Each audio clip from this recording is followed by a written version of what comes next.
Jaringan bangunan purba Nusantara, Mesir dan Atlantis, Jawa. Saiki kita masuk teka-teki paling edan. Borobudur punya kesamaan dengan piramida Giza, Teotihuacan, Angkor. Sabdo Palan is reborn urban legend.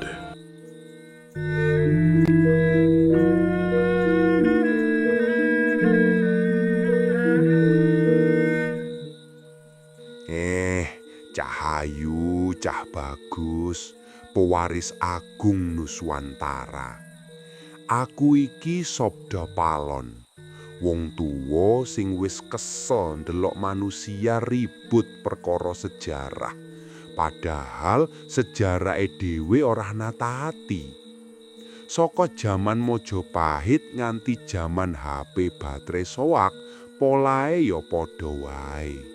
Seneng banget direbuti masa lalu, nganti masa depane kelalen diurusi. Dina iki aku arep nyeritakake siji bab sing wis digoreng puluhan abad.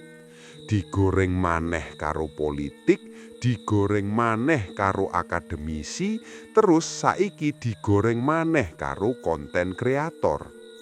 Borobudur itu dibangun kapan sih?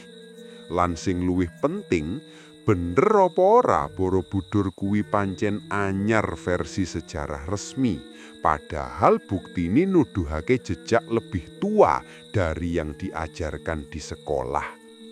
Ya wis, sampean lungguh sing penak, nafas sing jero, sebab cerita iki bakal nggetakake rasa penasaranmu koyok krupuk mlempem digoreng ulang. Hehehe. Sejarah sing katanya resmi, tapi kok boros patch update. Sejarah resmi ngomong, Borobudur dibangun sekitar abad ke-8 atau ke-9 Masehi oleh Wangsa Shailendra. Wah, apik iki, rapi, cocok buku teks. Tapi dilalah, sejarah iki kok yo akeh banget revisi. Wong sejarah kok koyo update aplikasi e-commerce versi 1.0, 1.1, 2.0, 3.0, malah durung rampung. Aku iki wong tuwa sing seneng bukti, bukan gosip.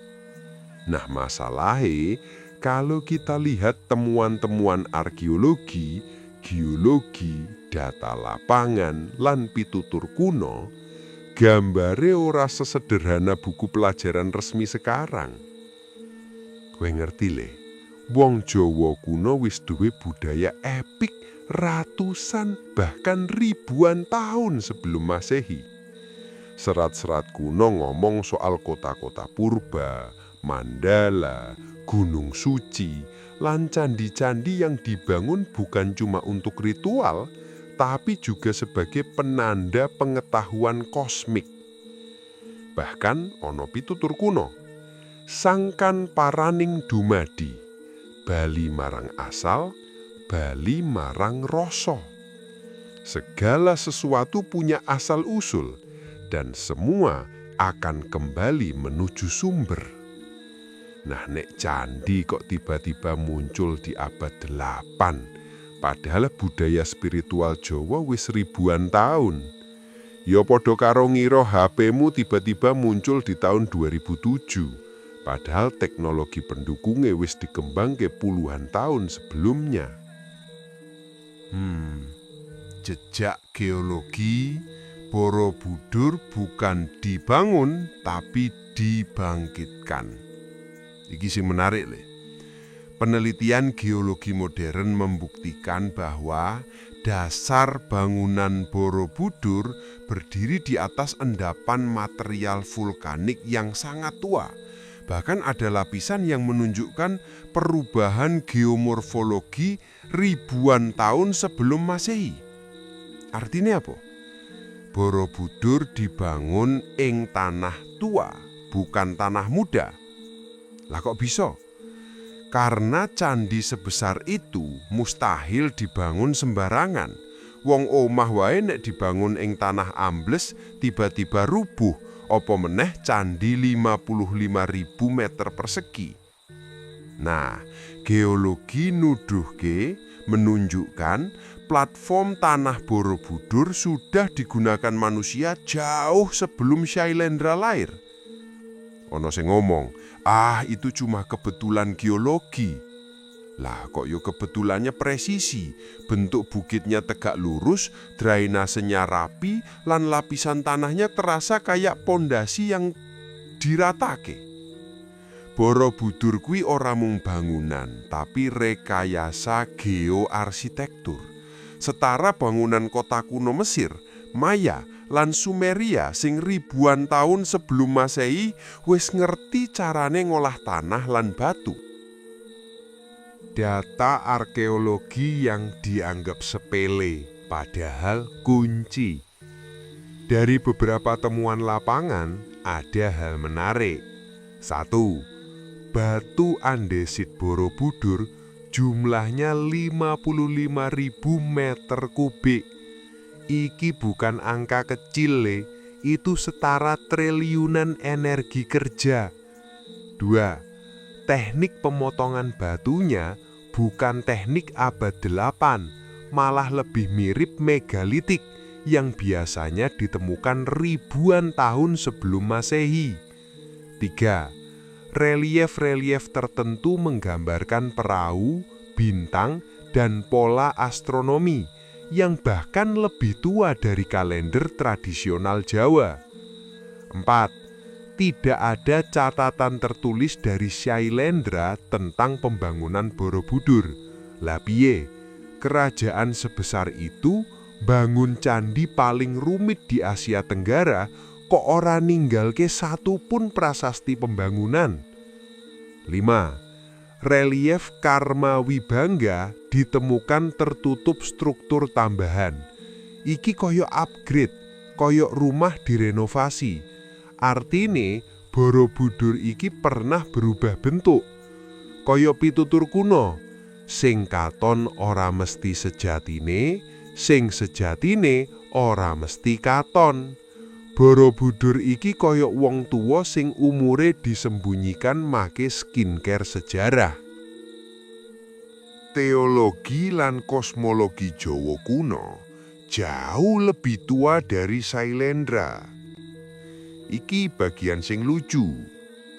Seolah-olah spiritualitas tingkat tinggi mendadak muncul di abad 8, terus langsung bisa bikin candi kosmik yang presisinya setara piramida. Lah kowe pikir apa? Wong Jawa tiba-tiba nganggur, terus iseng-iseng, bro, ayo bangun candi 55.000 meter kubik pakai teknologi presisi astronomi. Ora gitu carane. Pitutur Jawa malah wis ngomong sejak ribuan tahun. Gunung Agung iku pralambang manunggaling bumi lan langit. Gunung adalah simbol penyatuan bumi dan langit. Apa wujud gunung buatan paling sempurna? Ya Mandala Borobudur. Dari bentuknya, pola stupa, dan pembagian tingkat, ini adalah peta alam semesta kosmologis. Dan dalam budaya Jawa kuno, ilmu kosmologi seperti ini sudah ada ribuan tahun, jauh sebelum Hindu Buddha masuk. Lah, kok iso? Karena Jawa iku pusat peradaban maritim kuno yang ora ditulis secara resmi. Iki aku ceritani sithik wae. Serat Centini nyebut Gunung Suci buatan para sepuh. Suluk Sukmoraras nyebut punden Mandala sing wis tuwa sadurunge tanah iki diwenehi jeneng Jawa. Serat Dharma Gandul nyebut Mandala kuno sing wis ana sadurunge pralaya pertama. Artine apa? Gagasan tentang bangunan kosmik wis ana sejak zaman prasejarah Nusantara, atau kalau zaman sekarang menyebutnya zaman purba. Borobudur adalah candi yang dibangkitkan ulang. Iki bagian sing sering ora disukai akademisi, tapi aku ngomongi nganggo data, ora omon-omon. Hehe. Borobudur kemungkinan besar bukan pertama kali dibangun di abad 8. Yang dilakukan kerajaan Syailendra adalah renovasi, rekonstruksi, dan reinterpretasi. Kaya HP jadul sing di-flash ulang, mesine wis ana, tinggal diganti softwarenya. Kowe njaluk bukti, iki buktine. Ana struktur dasar sing jauh lebih tua. Ana watu-watu bekas bangunan sebelumnya. Ana teknik pengerjaan megalitik. Ana pola astronomi sing tidak lazim di abad 8. Ana relief sing ditutup kemudian. Artine, Borobudur ora lahir sekaligus. Dia bangkit, dibangun ulang, dihidupkan kembali setelah tidur panjang. Kaya pitutur Buno, Sastra Jendra Hayuningrat, ngelmu kang wus ana sakdurunge ana. Ilmu itu sudah ada sebelum segala sesuatu tercipta. Nah, para pamirsa waras lan sing pura-pura waras, iki baru separuh bab. Dan kita baru mulai mengendorkan ikatan buku sejarah. Ing batch loru, aku bakal nyeritani kenapa Borobudur bisa disebut mandala global, bukan sekedar candi lokal. Bukti astronomi yang menunjukkan usia lebih tua, jejak peradaban Jawa prasejarah, dan rahasia paling edan. Borobudur mungkin dibangun bahkan sebelum erupsi besar Gunung Merapi kuno. Kowe siap? Nek siap, ayo dilanjut.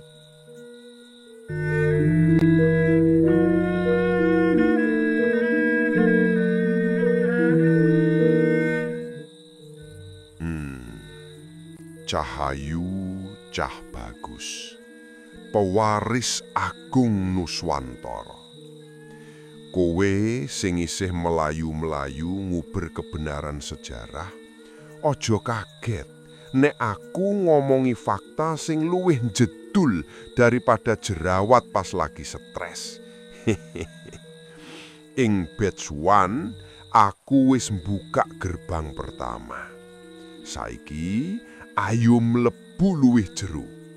Seakan-akan kita masuk ke lorong waktu Borobudur, sing temboke nyimpen memori lebih tua dari umur simbah buyutmu. Borobudur bukan candi, tapi komputer kosmik. Para ahli sering ngomong Borobudur iku candi Buddhis. Iya bener, tapi ora lengkap. Iki koyok nyebut HP-mu cuma buat telepon. Padahal asline buat stalking mantan ora. Secara struktur, Borobudur iku mandala 3 dimensi. Strukture dibagi 3. 1. Kamadhatu, dunia nafsu. 2. Rupadhatu, dunia bentuk. 3. Arupadhatu, dunia tanpa bentuk. Nah, nek sing iki kowe kira ajaran Buddha tok, kowe salah setengah.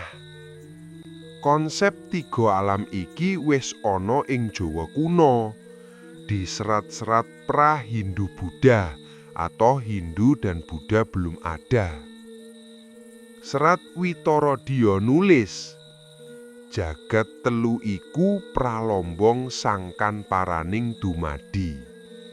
Tiga alam adalah simbol asal-usul dan tujuan kembali manusia.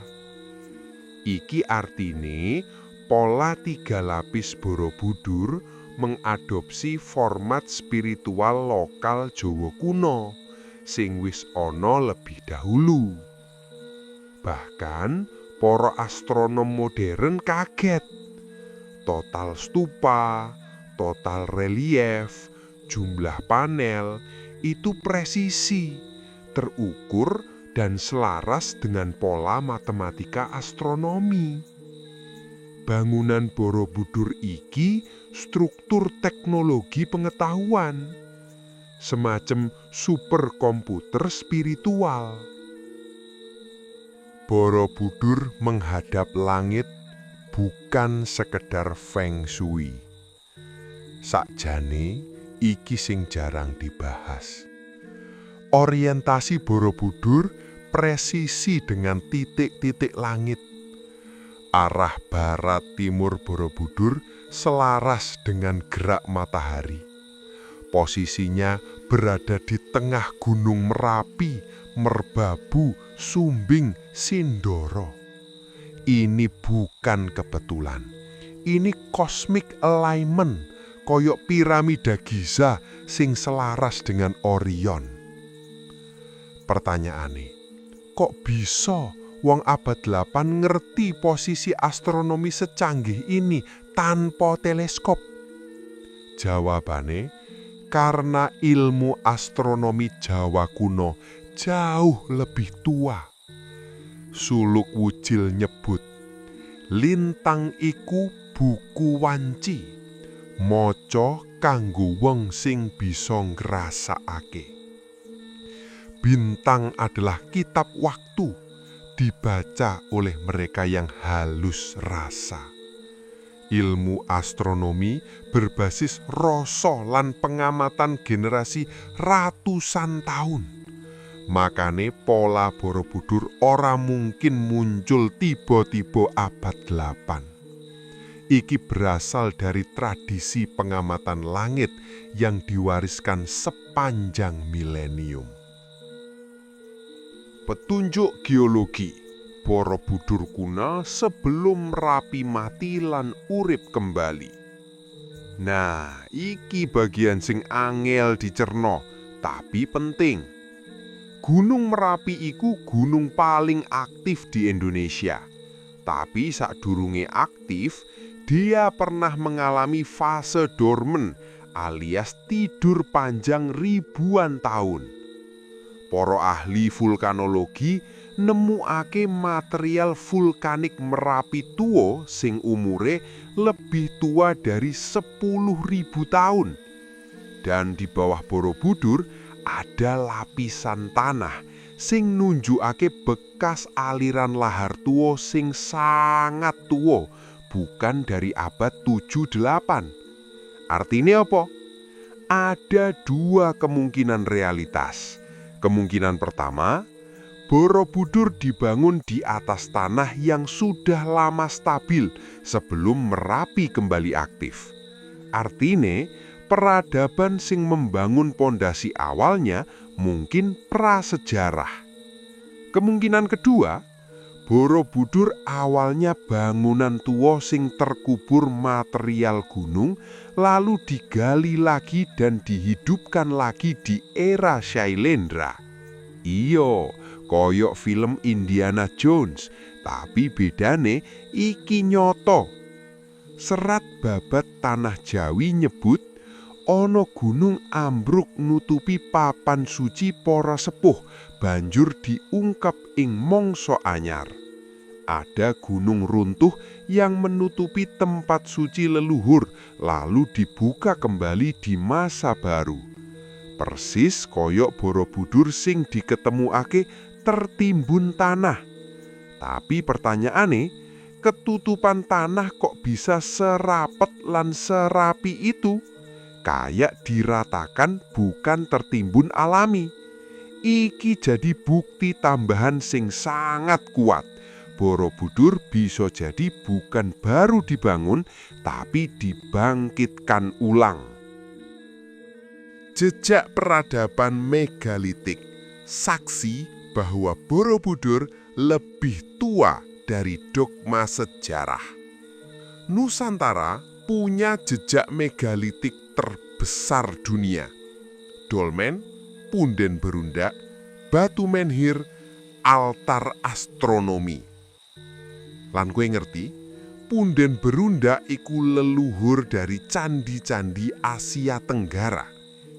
Borobudur secara konsep arsitektural lebih mirip punden berundak raksasa ketimbang candi India. Padahal sejarah resmi ngaku candi-candi di sini terpengaruh India. Tapi faktanya bangunannya sama sekali tidak menunjukkan pengaruh India. Buktine bentuke lokal Jawa, strukture lokal Jawa, pola kosmike lokal Jawa, teknik konstruksine lokal Jawa, batu-batune asli dari Gunung Jawa, bukan impor India. Lah kok bisa dibilang impor budaya? Iki jenenge narasi politik kuno, propaganda manipulasi penjajah. Sopo sing menang nulis sejarah, sing kalah hilang dari buku sejarah. Padahal serat leluhur Jawa kuno sangat jelas mengatakan, Nusantara iku papan para resi suci sadurunge ana jeneng bawana iki. Nusantara adalah tempat para resi suci jauh sebelum dunia diberi nama. Dari catatan serat ini menunjukkan Borobudur jadi bangunan kuno sebelum adanya kerajaan-kerajaan klasik. Relief Borobudur menyimpan cerita peradaban sing luwih tuwa. Iki bagian sejarah paling sangat penting. Relief Borobudur menerangkan tentang perjalanan jiwa, kosmologi, hukum karma, ilmu astronomi, ilmu maritim, lan pola perdagangan kuno. Tapi di salah satu panel candi ada kapal besar dengan teknologi layar ganda. Kapal iki ternyata cocok dengan kapal Nusantara kuno yang diperkirakan sudah menjelajahi Samudra Hindia beribu tahun sebelum Masehi. Bukti Nusantara ada di negara lain sebelum Masehi. Australia punya bukti lukisan gua tentang kapal besar yang datang dari utara sekitar 4.000 sampai 10.000 tahun lalu. Teknologi kapal iki lebih mirip kapal di relief Borobudur ketimbang kapal era Majapahit. Iki artinya apa? Panel Borobudur nyimpen memori maritim kuno, bukan memori abad 8, sejarah karangan penjajah. Mengapa sejarah resmi tidak mau mengakui? Nah, iki bagian satire. Cuwok dengarkan logika lucu iki. Jika Borobudur ternyata lebih tua dari abad 8, sejarah Indonesia harus direvisi total. Jika Borobudur ternyata dibangun oleh peradaban Nusantara prasejarah, teori pengaruh India, sumber penjajah, dadi goyah. Jika Borobudur ternyata hasil rekonstruksi, kerajaan-kerajaan klasik ora sepenuhnya pionir, mereka hanya penerus. Ini berat.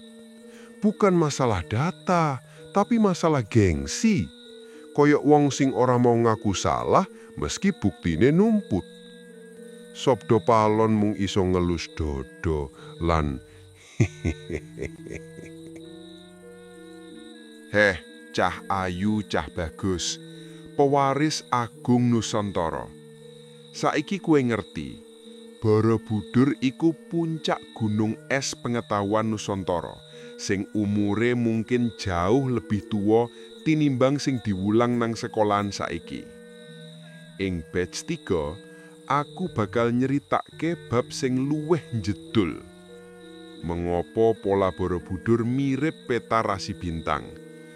Bukti matematis usia Borobudur sing luwih tuwa. Rahasia mistis Borobudur sebagai portal kesadaran. Pitutur kuno sing nggambarke Borobudur sebelum ditimbun tanah. Lan teka-teki paling edan, Borobudur mungkin dibangun pada masa zaman es Nusantara. Kowe siap nindakake perjalanan luwih jero?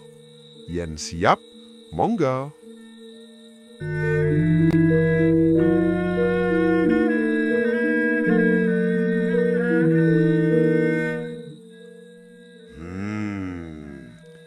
Rasi bintang, zaman es, dan rahasia Borobudur sing dicuri waktu. Cah-cah lan para pirsawan sing ora gampang dibodohi sejarah. Apa maneh sumber sejarahe dari penjajah. Saiki kita mlebu bab sing luwih angker, luwih ilmiah lan luwih nggetakake akal sehat. Yen bait 1 lan 2 mung gerbang, iki wis mlebu ruang tengah Borobudur. Papan para leluhur nyimpen sandi kosmik. Kabeh iki tak critakake nganggo basa sing gampang, supaya tidak orang akademik saja sing paham, tapi juga wong cilik atau orang sing lagi ngopi di angkringan juga bisa paham. Borobudur dan rasi bintang, kecerdasan astronomi sing disembunyikan. Siji-sijine sing jarang diperhatikan, Borobudur dibangun memakai matematika langit. Para peneliti Mandala kosmologi nemuke pola unik. Stupa-stupa di puncak Borobudur tersusun mirip rasi bintang Cygnus dan Draco. Cygnus iku angsa, Draco iku naga. Angsa lan naga iku simbol kuno Nusantara.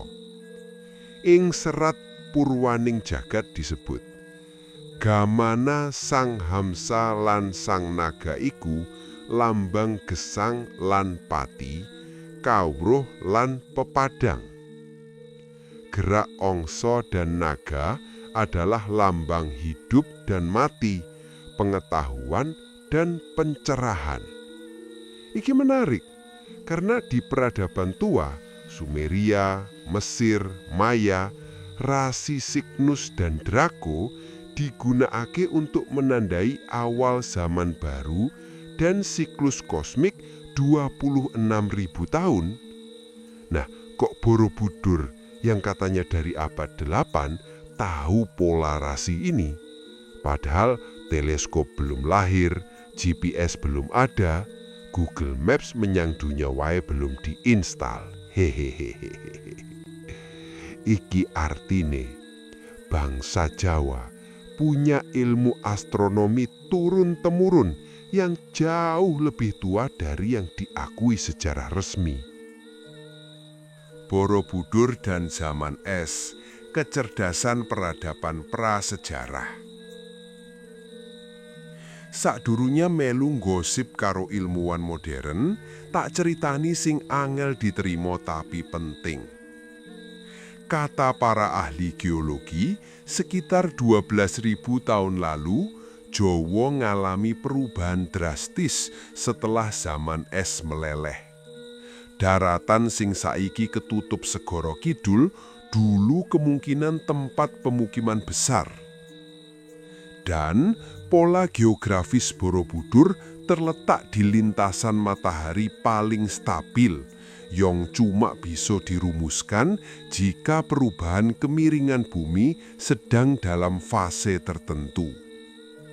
Iki artine pola Borobudur kompatibel dengan data geologi, data astronomi, dan pola langit era 9600 sebelum Masehi.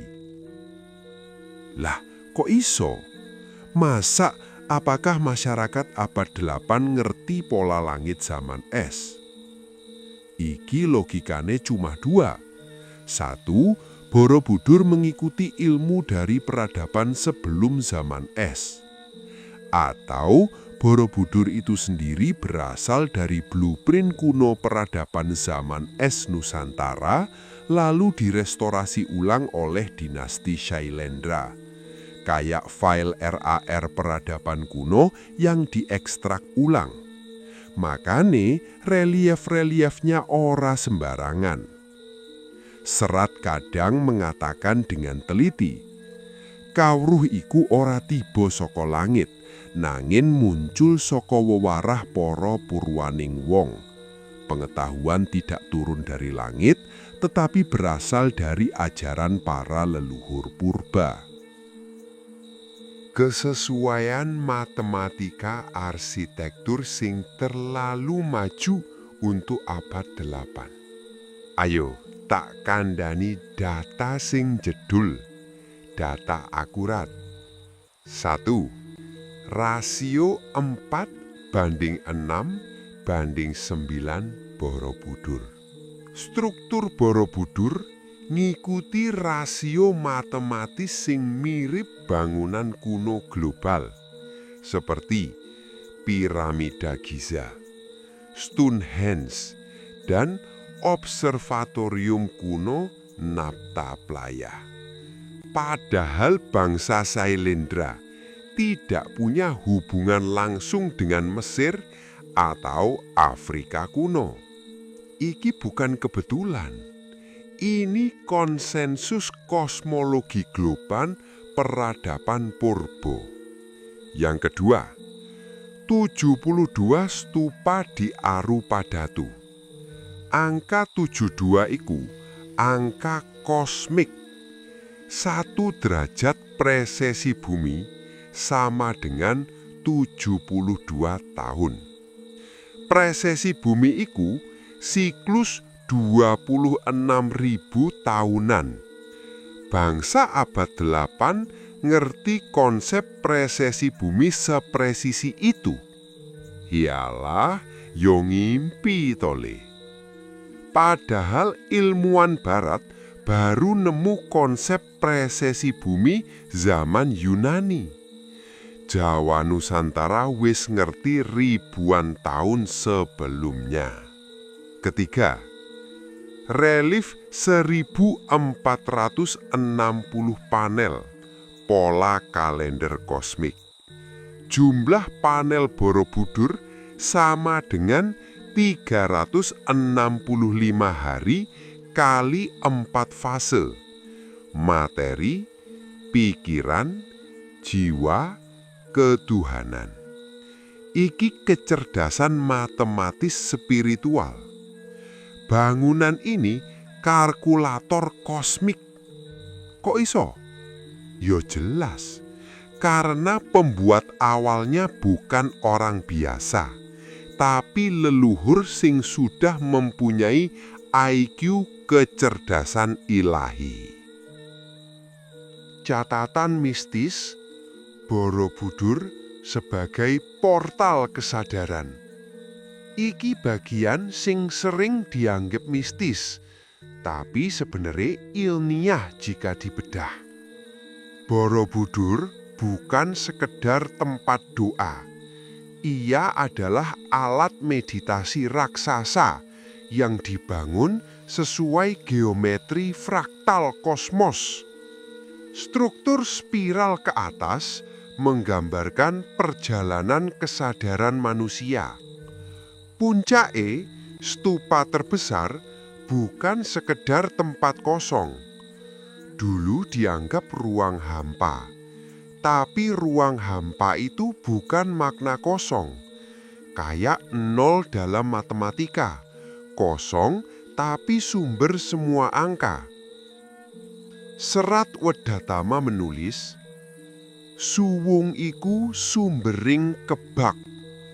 Kekosongan adalah sumber dari segala kepenuhan. Borobudur dibangun untuk mengalami kesadaran suwung. Makane orang yang meditasi di puncake, gelombang otake turun, napase teratur, dan kesadarannya meningkat. Secara ilmiah, geometri Borobudur menciptakan resonansi akustik yang mempengaruhi gelombang otak. Sabdo Palon ora ngarang, karena ini sudah diteliti ahli akustik dan arsitektur. Jadi Borobudur itu portal kesadaran. Jejak yang direkayasa sejarah. Saiki tak kandhani bagian paling nyelekit, paling tajam. Sejarah resmi nganggep Borobudur muncul tiba-tiba abad 8 tanpa bukti transisi. Pertanyaannya, lah kok bangunan sebesar Borobudur tidak punya prototipe di era sebelum-sebelumnya? Biasane sebelum bikin gedung raksasa, bangsa itu punya candi-candi kecil, percobaan arsitektur, bangunan percobaan. Lah iki tidak ada. Kayak bocah TK langsung nulis skripsi S3. Ora nyambung le. Berarti apa? Cuma dua kemungkinan. Satu, Borobudur bukan dibangun dari nol, tapi dibangun ulang berdasarkan struktur tua. Dua, atau ilmu pembuatnya diwarisi dari peradaban sebelum sejarah tertulis. Dan sejarah modern karena gengsi ora berani ngomong terus terang. Ya memang sejarah modern itu lucu. Kalau ada bukti lebih tua dari timeline sekolah, langsung dibilang hoax, tidak sah, belum di peer review. Padahal bukti-bukti lapangan jelas. Relief kuno yang modelnya bukan abad 8. Astronomi yang tidak mungkin ditemukan mendadak. Pola matematika yang terlalu matang. Keselarasan kosmik dengan zaman purba. Iki jelas peradaban tinggi yang hilang dan sengaja dihilangkan agar rakyatnya bisa dijadikan bodoh dan bangsanya dikuasai. Petunjuk serat kuno pada zaman ketika Merapi masih bagian dari langit. Serat-serat Jawa sering disebut mitos. Padahal mitos itu adalah kode leluhur Jawa kuno. Serat Purwaka Bumi nyebut ana papan suci ing dataran luhur nalika sakabehing segara mundur.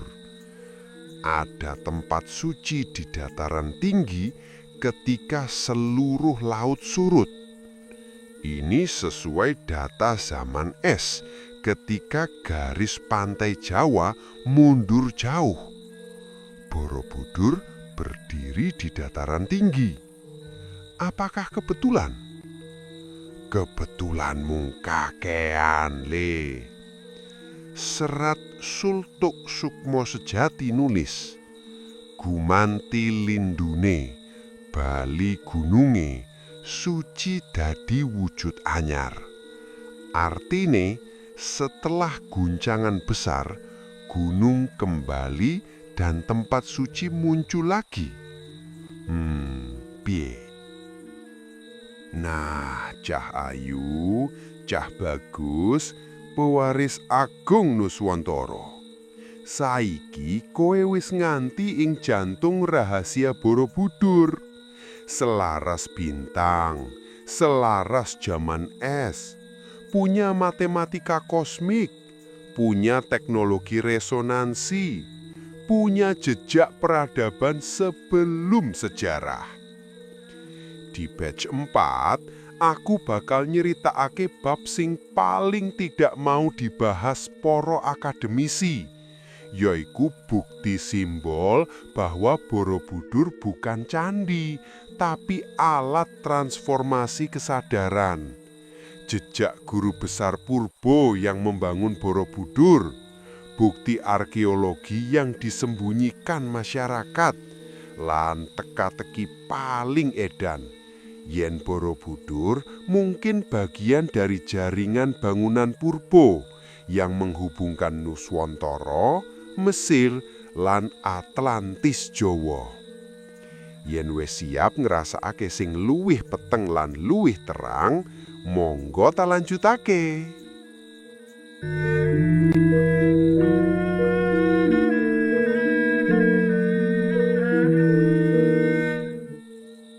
Hele, sekarang kita memasuki area yang tidak semua sejarawan bersedia meneliti. Area di mana jika dibuka, buku-buku sejarah harus direvisi. Ego harus direndahkan, dan sains harus jujur dengan bukti-bukti yang ada. Aku Sabdo Palon, dan apa yang Sabdo Palon sampaikan sekarang bukanlah dongeng. Ini adalah jejak fakta yang sengaja disembunyikan agar tidak merusak narasi besar. Mari kita mulai dari hal-hal yang paling mendasar. Borobudur bukan candi, tapi alat transformasi kesadaran. Jika Borobudur hanyalah sebuah kuil tempat ibadah, mengapa strukturnya begitu rumit? Sebuah kuil tempat ibadah hanyalah altar, ruang doa, simbol dewa. Borobudur bukan hanya itu. Borobudur adalah spiral naik, relief berurutan, jalur satu arah, tanpa ruang ibadah kolektif, tanpa ruang pendeta, tanpa altar pemujaan personal. Iki kan aneh tapi nyata. Secara fungsi, Borobudur lebih mirip laboratorium kesadaran ketimbang tempat sembahyang massal. Pengunjung Borobudur diwajibkan berjalan, membaca relief berurutan, naik tingkat demi tingkat, mengulang pola, sampai ke puncak kosong. Iki ritual neurologis. Relief bukan hiasan, ia kurikulum visual. Dalam bahasa modern, Borobudur adalah mesin pembelajaran kesadaran bertahap. Serat Wedotama wis wanti-wanti, sangka paran ora bisa dipetik mung kanthi sembah, nanging kudu lumaku. Kesadaran tidak dicapai dengan doa saja, tapi dengan perjalanan batin. Borobudur mewajibkan perjalanan, bukan duduk pasrah. Struktur suwung. Kenapa puncak Borobudur kosong? Iki sing paling membuat sejarawan bingung. Puncak Borobudur tanpa arca utama, tanpa dewa sentral, tanpa simbol dominan. Padahal candi-candi Buddhis India selalu punya Buddha utama. Tapi Borobudur tidak ada. Kenapa? Karena tujuan Borobudur bukan menyembah bentuk, tapi menghancurkan ketergantungan pada bentuk. Dalam kosmologi Jawa kuno ana pitutur. Suwung iku puncak kawruh. Kekosongan bukan nihil. Ia kesadaran murni. Secara neurologis modern, pola naik spiral, ruang terbuka, minim stimulus, memicu perubahan gelombang otak. Borobudur mendesain kondisi otak, bukan sekedar iman. Iki teknologi kesadaran le, bukan arsitektur biasa. Jejak guru besar purba. Siapa pembangun sebenarnya? Sejarah resmi nyebut dibangun oleh Wangsa Sailendra. Dan pertanyaan Sabdo Palon sederhana. Siapa arsiteknya? Siapa gurunya? Dari mana ilmunya? Tidak ada nama, tidak ada prasasti perancang, tidak ada catatan transfer ilmu. Aneh dan aneh. Dalam peradaban besar, Mesir punya Imhotep, Yunani punya Pitagoras, India punya resi-resi Veda, Borobudur kosong nama, tanpa nama. Ini mengindikasikan satu hal. Ilmunya bukan milik kerajaan, tapi milik komunitas pengetahuan kuno atau kecerdasan leluhur Jawa kuno. Dalam serat Dharma Gandul tersirat, ana wong-wong sepuh sing ora nyebut jeneng, amarga kawruh dudu duweke. Ada para sepuh yang tak mencantumkan nama, karena ilmu bukan milik pribadi. Ini ciri peradaban spiritual tinggi leluhur Jawa kuno. Tidak mengklaim, tidak menonjolkan ego, bekerja lintas generasi. Dan Sailendra kemungkinan hanya pewaris terakhir, bukan pencipta awal. Bukti arkeologi yang dianggap tidak penting. Saiki bagian nyelekit. Ada fakta-fakta lapangan yang jarang diajarkan atau dipublis. Nomor 1, lapisan tanah di bawah Borobudur, lebih tua dari abad 8, menunjukkan aktivitas manusia sebelumnya. Nomor 2, watu bekas struktur lain. Beberapa watu bukan pertama kali dipahat, ada bekas pemakaian lama. Nomor 3, teknik kunci watu, lebih mirip teknik megalitik, bukan teknik candi India klasik. Nomor 4, tidak ada masa transisi. Borobudur muncul langsung sempurna, tanpa versi gagal. Secara ilmiah ini tidak normal. Bangunan raksasa selalu berevolusi, kecuali ia dibangun ulang dari blueprint lama. Kenapa ini jarang dibahas? Karena mengganggu kronologi sejarah, mengguncang teori pengaruh India, memunculkan pertanyaan peradaban prasejarah. Dan yang sangat menyayat hati, negara diam, tak berkutik, membiarkan rakyat dibodohi oleh sumber sejarah dari para penjajah. Apalagi yang sing viral saiki, keturunan imigran Arab yang di bawah Belanda mengaku pemilik tanah Jawa, dan negara juga diam. Jaringan bangunan purba Nusantara, Mesir, dan Atlantis, Jawa. Saiki kita masuk teka-teki paling edan. Borobudur punya kesamaan dengan piramida Giza, Teotihuacan, Angkor, Gunung Padang, punden berundak Nusantara. Kesamaannya apa? Orientasi kosmik, rasio matematika, fungsi kesadaran, posisi di garis energi bumi. Dalam geologi modern dikenal ley lines, jalur energi planet. Borobudur berada di simpul jalur energi Asia Tenggara. Apakah ini kebetulan? Kebetulan wis kebanyakan le. Legenda Jawa kuno nyebut tanah Jawa iku sisa bawana tuwa sing ora kabeh klelep. Jawa adalah sisa dari benua kuno yang tidak sepenuhnya tenggelam. Atlantis Jawa bukan dongeng, tapi ingatan kolektif tentang peradaban prabanjir besar. Saat es mencair, banyak daratan tenggelam.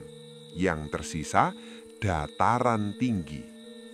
Borobudur berdiri di dataran tinggi. Mesir, Andes, Jawa, semua sama.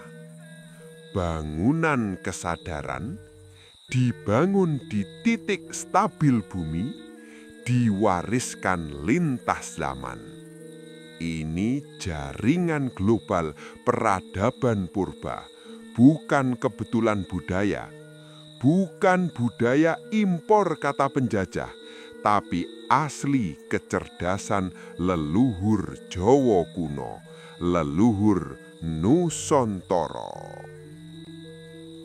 Kenapa semua ini tidak diajarkan? Jawaban jujurnya sederhana.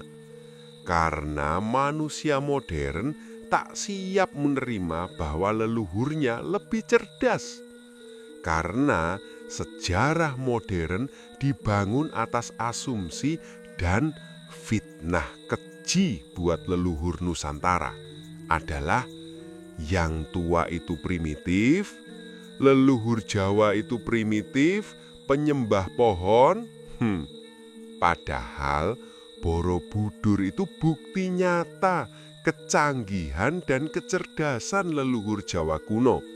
Dan Borobudur juga fakta membuktikan ilmu tinggi bisa lahir tanpa mesin, teknologi bisa bersifat kesadaran, peradaban bisa runtuh tanpa perang. Borobudur adalah peringatan sunyi. Peradaban tinggi bisa hilang jika kesadaran runtuh. Dan penutup batch 4 sebelum Anda pasti lulus, pesan Sabda Palon. He, Cahayu, Cah Bagus, pewaris agung Nuswantara. Borobudur ora njaluk disembah. Ia berdiri mengundang untuk dipahami. Ia berdiri bukan sebagai simbol agama. Ia arsip kecerdasan kesadaran umat manusia. Dan pertanyaannya sekarang, kowe mung pingin selfie utawa pingin ngerti apa sing dititipke diwariskan leluhur?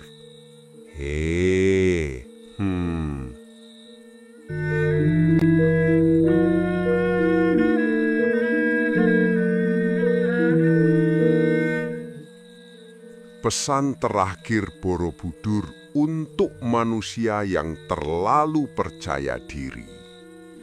Hei Cahayu, Cah Bagus, pewaris agung Nuswantara. Sekarang kita sampai di ujung perjalanan. Ini bukan sekedar penutup cerita. Ini adalah pesan pamungkas Borobudur untuk manusia zaman sekarang. Borobudur tidak pernah berbicara dengan mulut, namun setiap batunya adalah kalimat. Setiap reliefnya adalah nasihat. Setiap langkah naiknya adalah ujian kesadaran. Dan kini Sabda Palon berbicara dengan jujur. Borobudur tidak dibangun untuk manusia abad ke-8. Borobudur dibangun untuk manusia yang sedang kehilangan arah hari ini. Borobudur adalah pesan dari peradaban yang telah runtuh. Tidak ada peradaban besar yang pergi tanpa meninggalkan pesan. Mesir meninggalkan piramida, Maya meninggalkan kalender, Sumeria meninggalkan tablet tanah liat, Nusantara meninggalkan Borobudur. Peradaban yang membangun Borobudur memahami satu hal penting. Peradaban runtuh bukan karena kurang teknologi, tetapi karena kehilangan kesadaran. Karena itu, Borobudur tidak menyimpan emas, tidak menyimpan harta, tidak menyimpan mahkota kekuasaan. Yang disimpannya adalah peta transformasi batin manusia. Relief paling bawah menggambarkan keserakahan, tingkat tengah menggambarkan pencarian makna, puncaknya menggambarkan kekosongan yang tercerahkan. Borobudur adalah buku panduan bertahan hidup peradaban yang diukir dengan batu.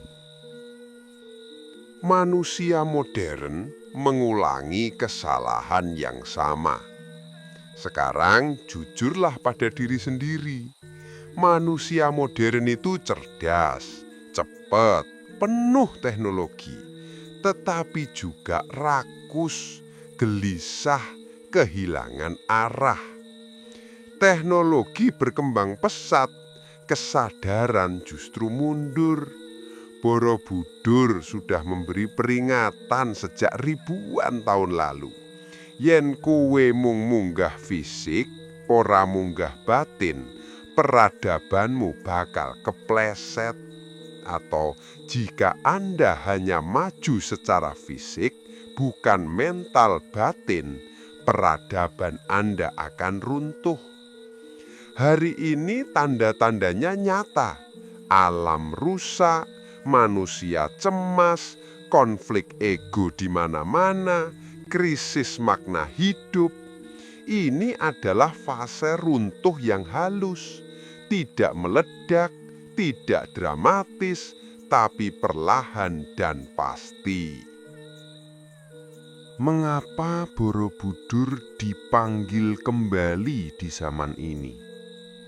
Mengapa Borobudur kembali ramai dibahas, diteliti ulang, dipertanyakan ulang, dimaknai ulang? Ini bukan kebetulan. Dalam kosmologi Jawa, ilmu bakal metu maneh nalika jaman wis siap. Ilmu pengetahuan akan muncul kembali ketika waktunya tepat. Kesadaran manusia global sedang goyah. Manusia mulai lelah hidup tanpa makna. Maka arsip lama terbuka kembali. Borobudur aktif kembali, bukan secara fisik, melainkan secara getaran kesadaran. Manusia modern secara kolektif telah mencapai ambang yang sama dengan peradaban lama sebelum runtuh. Peringatan terbesar, jangan ulangi kesombongan leluhur. Peradaban Borobudur runtuh bukan karena bodoh, justru karena terlalu pintar dan terlalu yakin. Merasa paling maju, merasa paling tahu, merasa alam bisa dikendalikan. Dan alam tidak marah, alam hanya menarik dukungan. Banjir, letusan, perubahan iklim, migrasi besar-besaran. Semua itu sudah tertulis dalam serat. Naliko manungso ora bisa maca pratandha, alam bakal nutup lawang. ketika manusia tidak dapat membaca tanda-tanda, alam akan menutup pintunya. Borobudur tidak mengancam, ia mengingatkan dengan sunyi. Peran Nusantara dalam masa depan peradaban. Ini bagian yang sering diabaikan. Nusantara tidak ditakdirkan menjadi pusat kekuasaan dunia, tetapi penjaga keseimbangan dunia. Sejak dahulu, jalur maritim global, titik temu peradaban, wilayah penyangga energi bumi. Borobudur berdiri tepat di jantung itu. Ia bukan simbol dominasi, ia adalah penanda keseimbangan kesadaran manusia dan alam. Dan ke depan, Nusantara akan kembali diperhatikan bukan karena senjata, melainkan karena cara hidup yang selaras. Pesan terakhir Borobudur untuk kamu. Borobudur tidak membutuhkan pembela fanatik, tidak membutuhkan pemuja buta. Ia hanya ingin satu hal, dipahami dan dijalani. Pesannya sederhana, naiklah perlahan, hormati proses, jaga alam, rendahkan ego, kosongkan diri sebelum ingin menguasai dunia. Sebagaimana pitutur Jawa, sing dhuwur ojo nganti lali lemah, yang tinggi jangan pernah melupakan tanah. Penutup akhir, Sabdo Palon berbicara. Aku, Sabdo Palon, tidak meminta kalian percaya. Aku hanya mengajak kalian eling. Borobudur tidak menyuruh manusia menyembah. Borobudur mengajak manusia sadar. Dan jika peradaban ini ingin bertahan, manusia harus lebih canggih dalam mengolah batin, bukan hanya dalam menciptakan mesin. Jika tidak, Borobudur akan tetap berdiri. Manusianya yang akan menghilang.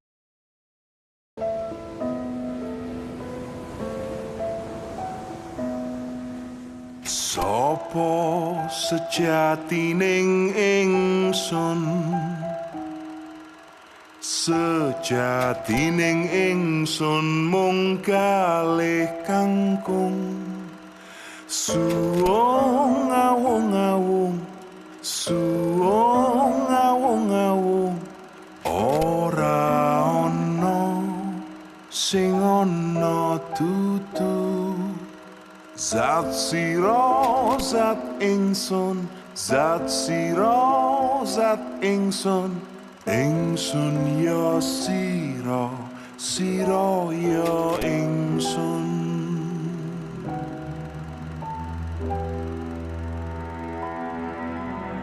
Laku lelono iki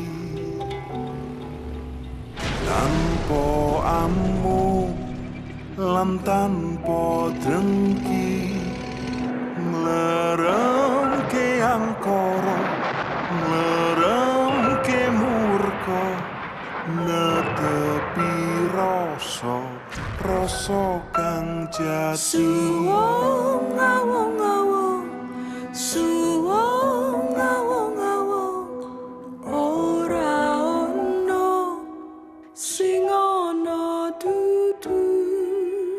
Zat sira zat ingsun, zat sira zat ingsun, ingsun ya sira, sira ya ingsun. Ingsun ya sira, sira ya ingsun, sira ya ingsun, sira ya ingsun, ingsun ya sira, sira ya ingsun, sira ya ingsun, sira ya ingsun.